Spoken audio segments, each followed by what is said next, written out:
This way you ain't got to worry about nobody telling you no misinformation. And if you need it at the end of all of this, I'll make sure you got the links to the laws. There's more laws than this, I promise you. Like, listen, and I'm even listen when I show you that. See, everybody see like, okay, well, the government, they're hiding this, they're hiding that. They not hiding it. These people got whole pages on their websites explaining this stuff thoroughly. The issue is the so-called teachers and gurus ain't researching. They're chanting slogans. But it's Right. because those slogans are what's going to sell because there's misinformation. They're lying to you. And if they take you Right. to the statute or to the code and show you what it specifically says, then you will see that they're lying to you. So what they do is Yes. just overload you. They'll overload you with a bunch of case law, bunch of citations and quotes, and then they fill it with a bunch of what you would consider as rage bait, right? So they basically just trying to activate you, get a reaction, an emotional reaction from you. So it's like, okay, well, listen, if you ever experience, like everybody done experience, some kind of unjust treatment from this government. I'm gonna be honest with you. I've been murdered by this government, meaning I've been beat to death and had to go to the hospital and be revived by this government. I'm so sorry to hear that. Yeah. But the thing about it is that just because I experienced something doesn't mean that I have to abandon all of my common sense and now start bandwagoning with a bunch of stuff that don't make sense just because for whatever reason I want to associate or mingle with these people in this fanatic ass group, or just because somebody else going through something don't know how to deal with it, they rage baiting. So I just allow them to, kind of bring me into it. And I start explaining my story. Next thing you know, they explaining their story. Other people explaining their story. Now we just created this big ass ball of hatred. When in reality, we're going to stay stuck inside that ball of hatred. Ain't nobody Right. going to figure nothing out. Like, Right. I'm not expecting the government to give me nothing. Right. In fact, the only thing I ever ask of the government is give me my just due and stay the hell out of my way. Because the rest, I got it. I don't need nothing free from you. I don't need no support from you. I don't need anything. All I need you to do is give me my just due and get up out my way. Let me make my way. That's all. I'm not out here looking for no handouts, no free meals, no none of that. Because why? I'm going to go hard when it comes to researching or going out there to put what I researched and learned into action. I'm going to go hard, meaning nothing's going to stop me. Not nothing. Not a storm, not a cold, not an injury. Ain't nothing going to stop it. So the one thing I'm going to show you though, Melissa, is that, okay, so listen, let me show you something. We call it status correction, correctly? I That's mean, what I've seen. Yes. now check this out. Look at what the government call it. They call it what they call it. Update your status. They calling it the same shit. It's just they not calling it status correction. They calling it update your status. So now Right. when you type in status correction on the internet, you're gonna get a whole bunch of mythology. But if you type in update your status, it's gonna take you right to where you need to go. These people ain't hiding it. They're calling it the same thing we're calling it by our status. It's just that they're labeling it updating your status, because I'm going to show you how the gurus have kind of twisted it. The teachers have kind of twisted it. They confused loss of nationality with updating your status. So in order for them to kind of obfuscate all of it, because they didn't understand any of it, not even how there was two distinct paths that they were teaching in one frame. In order to kind of get past all that and get you convinced that these fake ass documents is what's going to get you there, They merged it all and just called it status correction. Well, it ain't legal. If you go and file some documents at the county, it doesn't matter what's inside them documents. They'll let you file them. It's not their job, like the recorder. It's not her job is literally ministerial. She's not there to fact check your affidavits or your declarations or your memorandums. That's not her job. If the situation ever arises where there's a dispute, your documents will come up under scrutiny then. So you might be skating through life thinking that your status is correct because it hasn't been tested.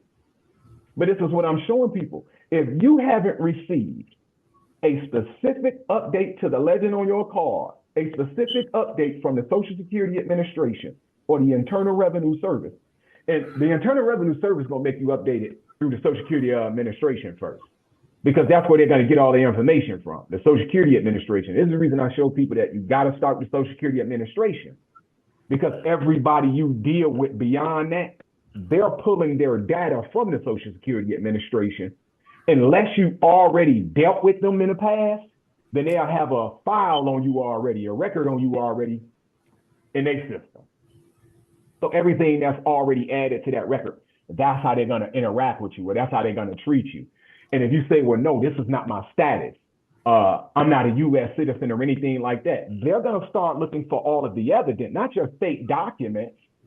They're going to start looking for what documents did you file with the appropriate agencies, because every agency has their individual documents. And I'm going to show you where the law specifically says it, that not only do they have the authority to prescribe the method and the means of how you correct or update your status or records, but they also have the authority to prescribe a specific form.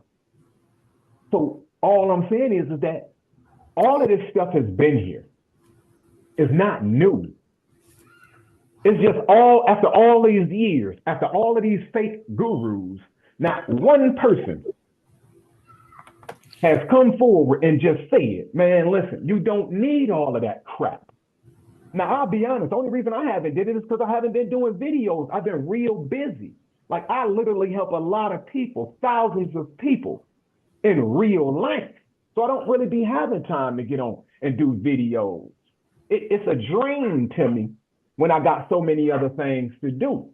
You know, like, I really don't like talking.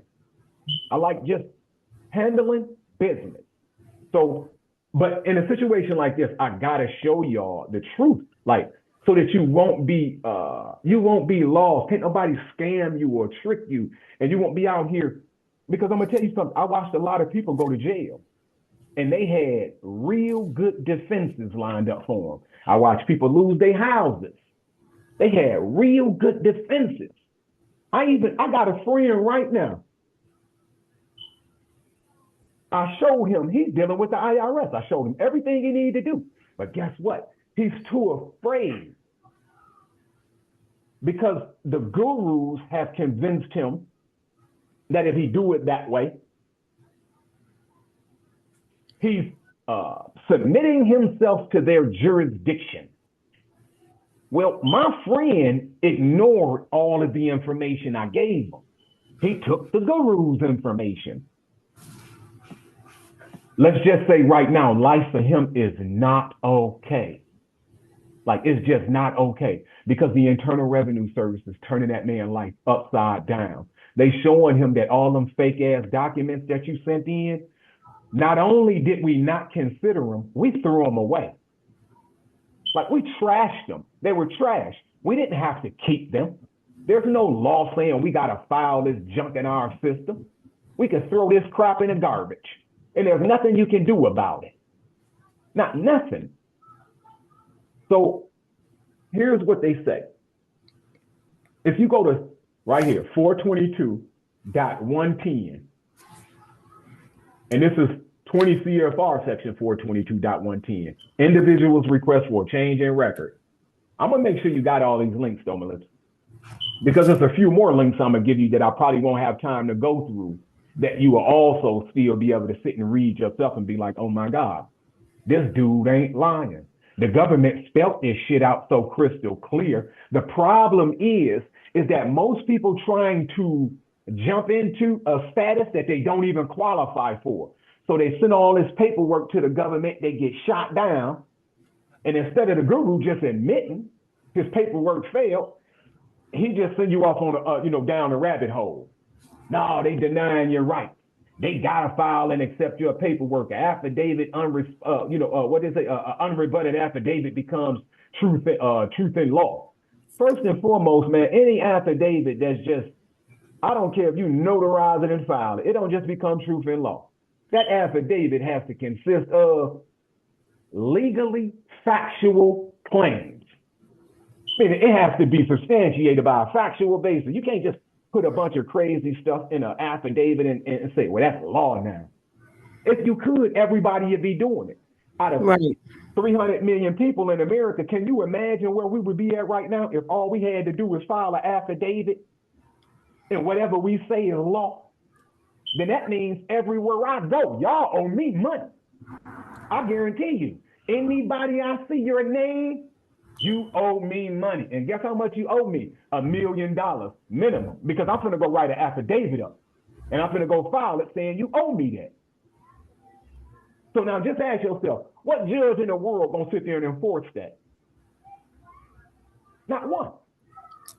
But these idiots that try to convince you of this shit and then get mad at you because you start asking reasonable questions. Like, look, man, I'm 44 years old. I'm not just gonna let you come up to me and start talking to me and telling me shit and I just jump on your bandwagon. Like, dude, how long do you think I've been alive? How many experiences do you think I had? Do you think I'm that gullible or easy to influence? No. You got to show me evidence. And the evidence got to outweigh the evidence that I can present. Like this right here, 422.110, individual request for a change in record. What do it say? If you wish to change the name or other personal identifying information you previously submitted in connection with an application for a Social Security number card, you must complete a prescribed application, except as provided in paragraph B of this section. You must prove your identity, and you may be required to provide other evidence. See sections 422.107 for the evidence requirements. You may complete a request for change in records in the manner we designate. They telling you this. In the manner we designate, including at any Social Security office, or if you are outside the U.S., to the Department of Veteran Affairs Regional Office, Manila, Philippines, or to any U.S. Foreign Service post or U.S. military post. Man, do you see how many places they telling you that they have set up already for, all of these types of requests? Yes. To be carried out? Like, they're not hiding this stuff. It's just that if your evidence don't match the claim, they're going to reject it. And the gurus don't know how to make the evidence match the claim. So they just don't come over here. They don't show y'all none of this. This is a distraction to them. Because they need you to believe in all of these fake documents they're going to give you, a declaration of sovereignty and just all kind of stupid stuff. I'll show you a list of the documents these people are filing. And it just makes you say, like, look, bro, who in the world told you that document, because you wrote it up and filed, it has legal effect, some kind of legal impact, and that somebody outside of you, especially a government, must honor it, must accept it. It makes no sense. And they'll tell you what these people can and can't do. Well, you're foreign to them. Okay. Well, go tell that to that president of Venezuela. Can two of my friends come? That man never set foot in America. So for a person who never set foot in America, he didn't get to walk into court and say, I'm not a U.S. citizen. I do not consent. So what makes anybody think that anybody else that actually is U.S. citizens gonna get to walk up in there and do that? You're not. So here we go. Now it says, if your request is for a change of name on the card, that is, if your request is for a change in the name on the card, that is verified legal changes to the first name or surname or both. We may issue you a replacement Social Security number card bearing the same number and new name. We will grant an exception to the limitation specified in 422.103E2 for replacement Social Security number cards representing a change in name, or if you are an alien, a change to a restrictive legend shown on the card. Man, these people, so how you see what I'm talking about? They ain't lying. They ain't hid this stuff, man. I don't listen. I don't support the government. I don't rock with them at all. If you knew me, you would know. I did 18 years for shooting 3 police. So I damn sure ain't on the side of the government. I just know for a fact where the truth is. Because I'm too old to be looking stupid, running behind lies and fairy tales. That's right. And like you said, it's right here in the writing. And now look at this. This is just the start. Assisting in enumeration.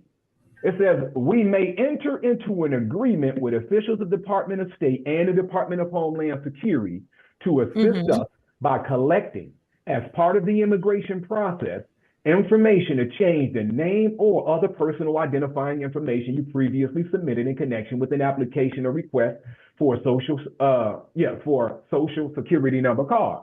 If your request is to change a name on a card, i.e. verified legal change to the first name and or surname, or to correct the restrictive legend on the card to reflect the change in alien status. Man, I just read that part. But it's just a repeat from up here. We would grant an exception from the limitations specified in sections 422.103E2 for a replacement Social Security number card representing a change of name, or if you are an alien, a change to the restrictive legend shown on the card. See sections 422.103E3 for the definition of a change to a restrictive legend. So basically what they're doing is just they're updating your status. Right. And that's what their restrictive legend is. But I'll show you how. I didn't pull it up. I'll give it to you though. So there's a request. I forgot the number of the form. It'll come to me. But it's a request for your Social Security nominant record. If you send that request for your Social Security nominant record, they're going to send you back a printout. Now, it's not going to be a complete printout of everything the IRS has on you or everything the Social Security Administration has on you. If they sent you that, it'll probably be 50 books. Right. Depending on how long you've been here. Yeah. So what they do is they send you all of the most pertinent information that will pertain to any of this right here. Your citizenship status, nationality, name changes, and all of this. They're going to send all of that stuff to you so that you'll be able to see, like, what is your citizenship classification number? All of that stuff. So, and people say, well, man, they're going to send you a new card with a new number and all that. No, they're not. You're going to get the same number. It's just going to be a new card because they got to make sure. Or it's like, imagine you go somewhere, man, you buy a meal and they say the drink comes free. You get this 6-piece, the drink free. So once you update your status, they sending you the card because it's updated information. Now they want to make sure you got a brand new card. Right. The only thing changes on the card is the number on the back, the serial number, because it's connected to the card, not your social. Right. Now, if you go here, special rules for taxpayer identification, identifying numbers issued to foreign persons. Now, Social Security number. A Social Security number is generally identified in the records and database of the Internal Revenue Service as a number belonging to a U.S. citizen or resident alien individual. A person may establish a different status. You see that? They use the same word. A person may establish a different status. Which is lawful. For the number. Which is lawful. Yup. And it's all lawful. So if you go about it the right way, it's just that a lot of them people's docs, they got so much stupid stuff in it that there's no possible way they can get any agency to accept it because of the things you saying in it. And I'm going to show you some of the things that this stuff say. And a quick rebuttal, like this is why they're denying that stuff. They're writing all this crap in there and wondering why these people don't accept it. Now, it says, a person may establish a different status for the number by providing proof of foreign status with the Internal Revenue Service under such procedures as the Internal Revenue Service shall prescribe, including the use of a form as the Internal Revenue Service may specify. Upon accepting an individual as a non-resident alien individual, the Internal Revenue Service will assign this status to the individual's Social Security number. And then they go into the next one, you see they talking about the EIN. Then you go down, they talking about the tax ID, the TIN. So what I'm saying is that, hold on, let me show you one more. Let me get right here, limits. Limits on the number of replacement cards. There are limits on the number of cards we will issue to you. You may receive no more than 3 replacement Social Security number cards in a year and 10 replacement Social Security number cards per lifetime. We may allow for reasonable exceptions to these limits on a case-by-case basis in compelling circumstances. We also will consider name changes, i.e. verified legal changes to the first name and or surname, and changes in alien status, which result in a necessary change to a restrictive legend on the SSN card. See paragraph E3 of this section to be compelling, to be compelling circumstances and will not, to be compelling circumstances. I got to reread that because it kind of slipped my grasp. Like, we also will consider name changes, i.e. verified legal name changes to the first name and or surname, and changes in alien status, which result in a necessary change to a restrictive legend on the SSN card. See paragraph E3 of this section. To be compelling circumstances and will not include either of these changes when determining the yearly or lifetime limits. So basically they tell you, hold it, because I see right here, I wasn't going to pull this part out. Restrictive legend change. Based on a person's immigration status, a restrictive legend may appear on the face of an SSN card to indicate that work is either not authorized or that work may be performed only with Department of Homeland Security authorization. This restrictive legend appears on the card above the individual's name and SSN. Individuals without work authorization in the U.S. receive SSN cards showing the restrictive legend not valid for employment, and SSN cards for those individuals who have temporary work authorization in the U.S. show the restrictive legend. Show the restrictive legend valid for work only with DHS authorization. U.S. citizens and individuals who are permanent residents receive SSN cards without a restrictive legend. Now you see this? This is why most people don't have a restrictive legend. So when people look at their Social Security number or their Social Security card, and you haven't actually gone through the proper process, or you haven't did a loss of nationality, then the fact that you don't have a restricted legend on the front of your card just lets you know you're either a U.S. citizen or a permanent resident. And guess what? Most of us know where we fall. It's like, just for argument's sake, we want to say I'm not a U.S. citizen. I'm foreign. But then it's like, okay, well, if you're so foreign, why the hell do y'all always try to invoke the Constitution and claim constitutional rights? It don't make no sense.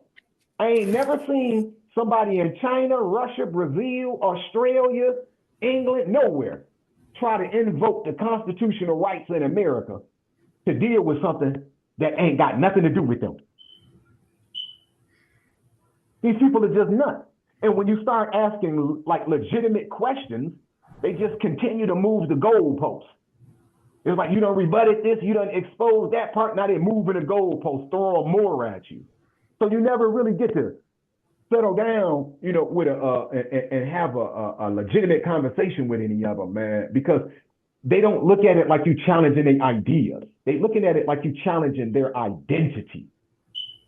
They've developed identities through this, what I call fake law, meme law, slogan law, basically. So I'm gonna make sure you get all of this, because the one thing and I'm gonna show you something. Now this is a judge. This right here, right? I'm gonna read something to you. This is a judge. Okay, hold on. First, let me go here. What does the Constitution say? All persons born or naturalized in the United States and subject to the jurisdiction thereof are citizens of the United States and of the state wherein they reside, right? Right. It don't say all persons born in a state are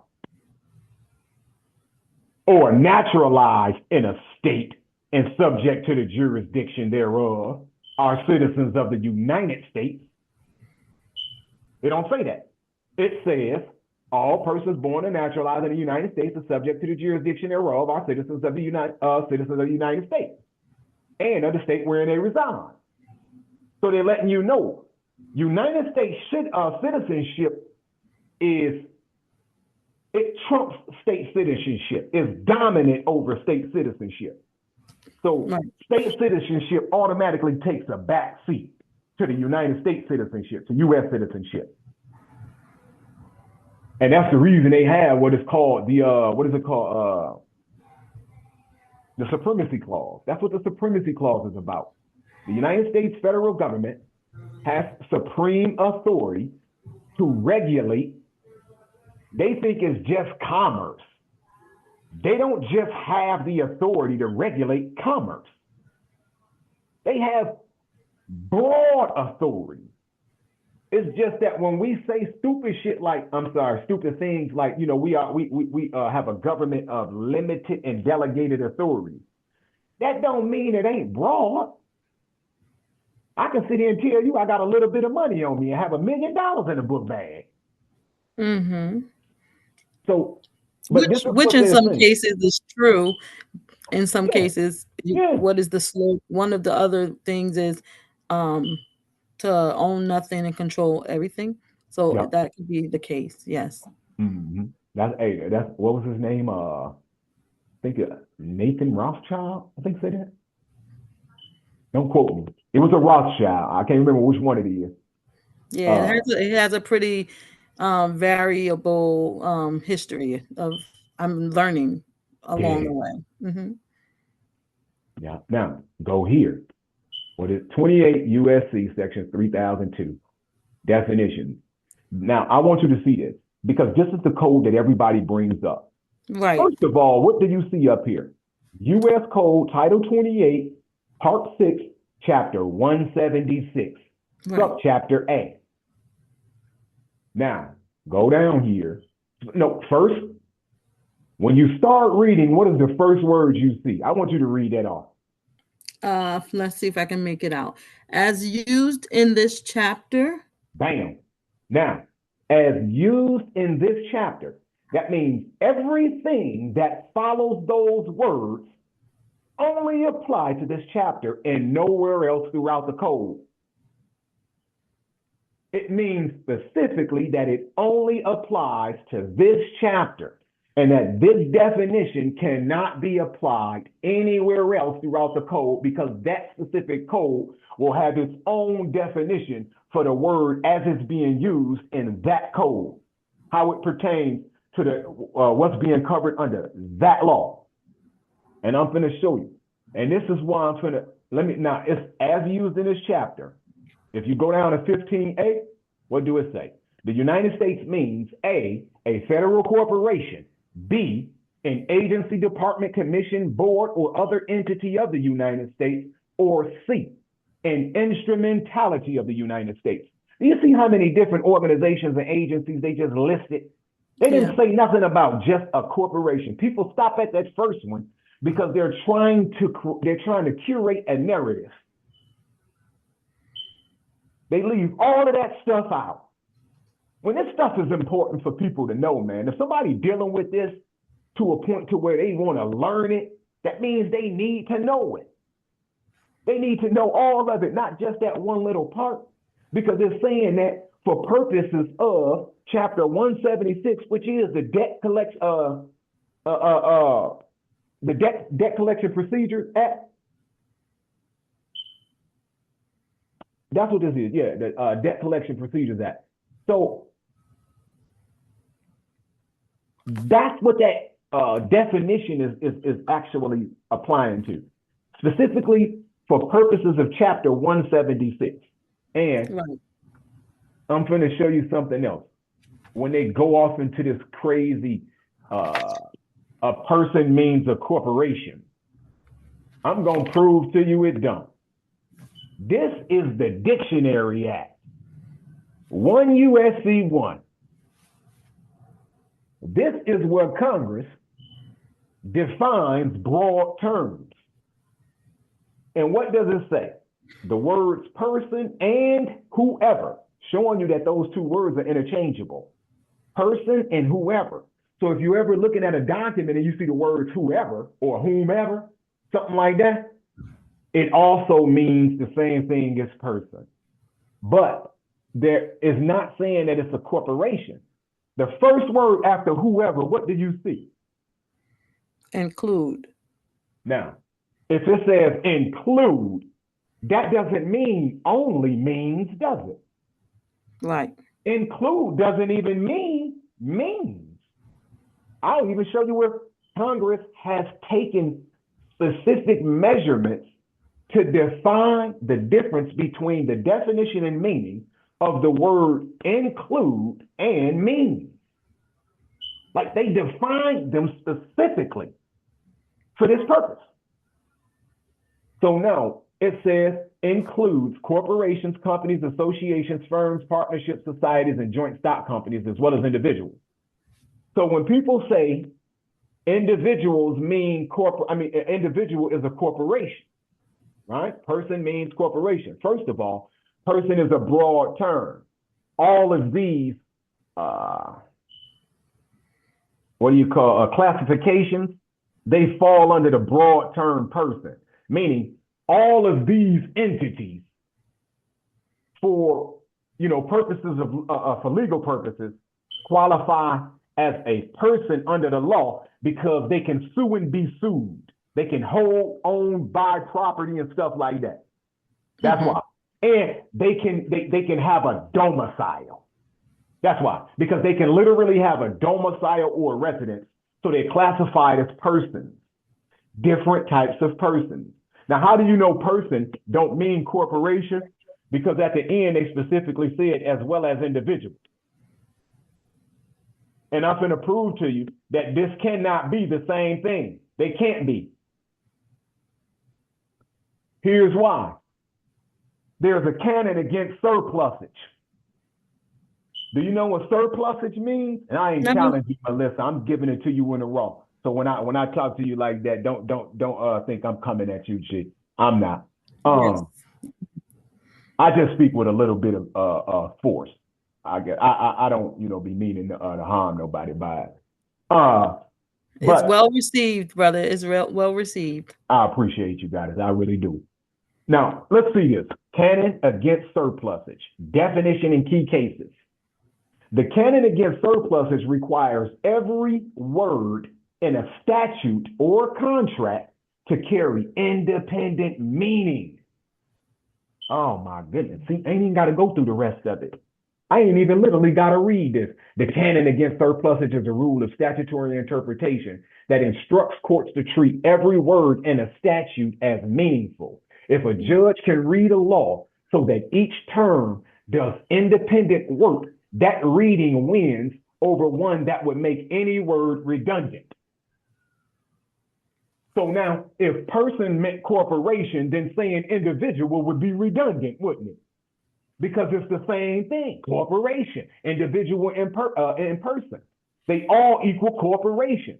So why would you have to list all of them if they all equal corporation? That would be redundant. And they have a specific rule, a literal rule against this, saying that every word has to be independent. It has to carry its own independent meaning. So specifically by that right there, it shows you that Congress never would have been able to pass that law if all those words meant the same thing. They wouldn't have been able to push it through. It wouldn't even be positive law. Because the courts would have already had to already challenge it. They would have already addressed it. Meaning the law makes no sense. Why? You list 10 different things that are all the same thing. So it's like, why would you list 10 synonyms? Makes no sense. So that's why I'm telling you. Now, let me show you. This is a case. Sharon Walby. This is a good case. Sharon Walby, guess what Sharon Walby? I'm going to show you. See, Sharon Walby, she filed her little fake assembly documents. And she thought her little fake assembly documents had some legal effect.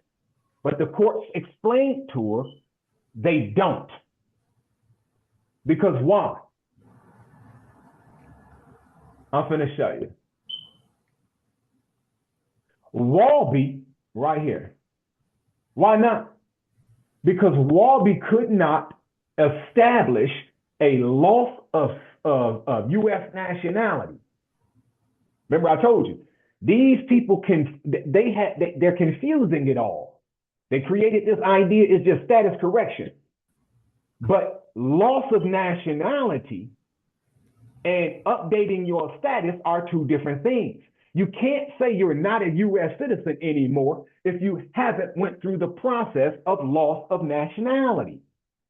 And this is what they don't understand. So now, and I know we don't have a whole lot of time left on this, like a minute and 29 seconds, but this is what happened to her. They dismissed her stuff, kicked her on up out the court because it really wasn't nothing, that she can do. She couldn't establish that she had, did a loss of nationality. I think it's on 8 USC 1481. I'm not sure. Can you look that up? I think it's 8 USC 1481. But if I'm mistaken, I apologize. I'll make sure you get the right one. But I do believe that's the right one, loss of nationality.